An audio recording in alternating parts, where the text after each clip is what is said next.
Hey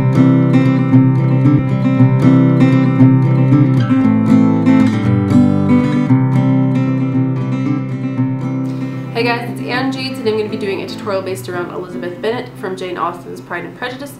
This is another installment in my character-based tutorial series from audible.com, so I hope you guys enjoy the tutorial and let's get started.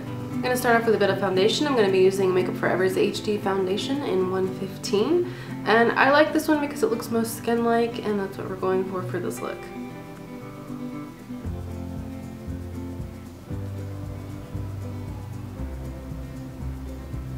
The concealer I'm going to be using is from NYX. It's their HD Photogenic Concealer. This is a little bit lighter than me, which is a shock because nothing's ever lighter than me. But I like this sheared out because it is a pretty opaque finish. And by shearing it out, it kind of helps to hide my flaws. So grab a little bit on my hand, and then I grab a brush, dot it in there, and go to town on my dark circles and blemishes, or things that we cannot mention as ladies. Like Elizabeth Bennet, of course.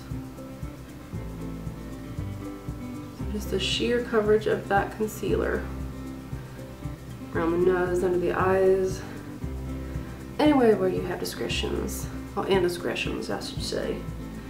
Can't tell. Indiscretions.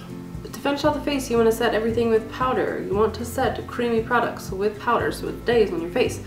Otherwise, it's going to be a big old runny mess, and Mr. Darcy definitely can't fix that.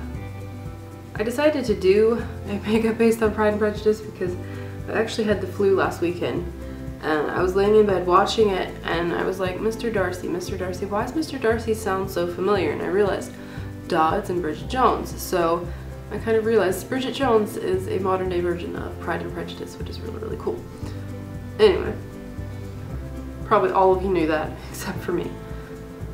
Now that we're all primed, powdered, and trimmed and proper, we're gonna go ahead and do the eyes. You want an eye primer, which is what I've already done. You want a nude matte eyeshadow, which is what I'm doing right now. This is Blanc Type from MAC.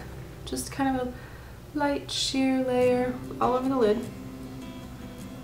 This is a very natural looking makeup, so keep natural in mind. Keep that your key phrase, your keyword, natural.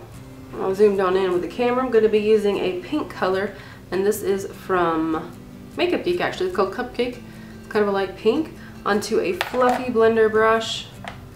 And however you want to apply this, you could put it in your crease, you can put it anywhere, just like a wash of color. I'm just going to do kind of a very slight wash of color on the lid.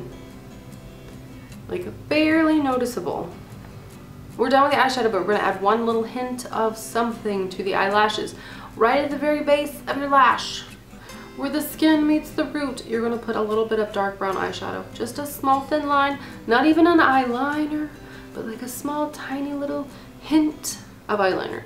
You're really going for the effect that your eyelashes are full and thick and beautiful. So you do that with an angled brush right at the root and smudge it in. Again, hint. This is not an eyeliner. This is a hint, a suggestion that there's eyelashes there. And if you think you've got too much, you've got too much. Be very careful. Now you're going to curl those lashes using your favorite eyelash curler. This is my favorite. It's actually by Billy B. It's a really, really good one. I think they sell this on Beautylish, but definitely worth a shot, especially if you have like a flatter shaped eye.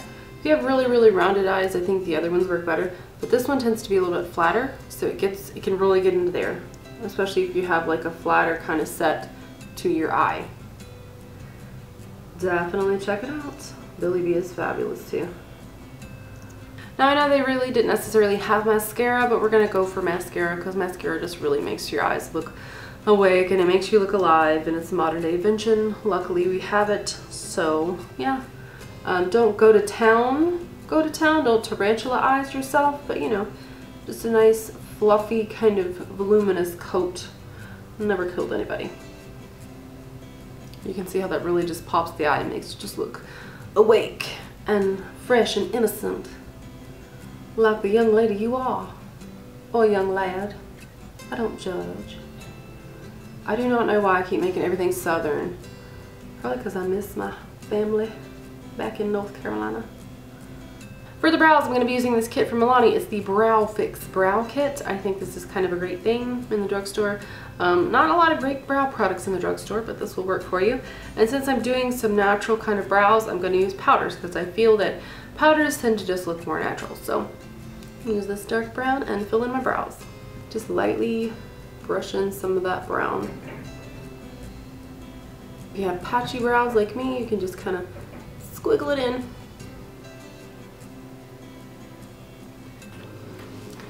The blush is a little bit different in this kind of makeup. It's more of a flushed look, so it's not going to be like centered in the apple of your cheeks, or it's not going to be a certain placement. It's going to be where you naturally would blush. So I have two blushes that you can try. I have NYX's Natural, which is a very nice pinky color, as well as Dollface from Tarte. I'll probably use a combination of both because why not? Let's get complicated. And I'm actually going to use a smaller brush because I'm going to start the concentration kind of right here where my cheek is, where the apple of my cheek is, and then it's going to radiate out kind of like a natural blush would. Blend them together, kind of find your center point, and blend. Circular motions for that blush to naturally occur. And now I like to take a brush like this, a stippling brush, and kind of bring it around the cheek for a more full blush. For the lips, I'm going to use a lip liner. This is Milani's 06 Nude lip liner. And I like lip liners because they look like the most natural. Lipsticks can tend to build up, and lip glosses will build up on your lip stains, things like that. But I find that like a really good matte lip pencil can really make it look like your lips are that color. So that's what I always try to do when I'm doing a natural makeup. You really want to smudge those lips together. Make it like lived in. Like the line cannot be too perfect, because lip lines are not perfectly straight. Just smudge it slightly. Okay guys, that wraps up this tutorial based on Elizabeth Bennet. She is now ready to become Mrs. Darcy. Mrs. Darcy. Mrs. Darcy. Mrs. Darcy. Anyway, I hope you guys enjoyed this video. If you did enjoy this video, please give it a thumbs up. Join me on Twitter and Instagram, as well as check out audible.com. I'll have links below for a free audiobook download when you sign up for the service. Definitely one of my favorite things about audiobooks is that I can do other things while I'm listening to books, because I tend to fall asleep when I'm reading books to read else. So yes, please check them out. And that's it for this video. Again, thanks guys for watching. Take care, and I'll see you soon. Bye.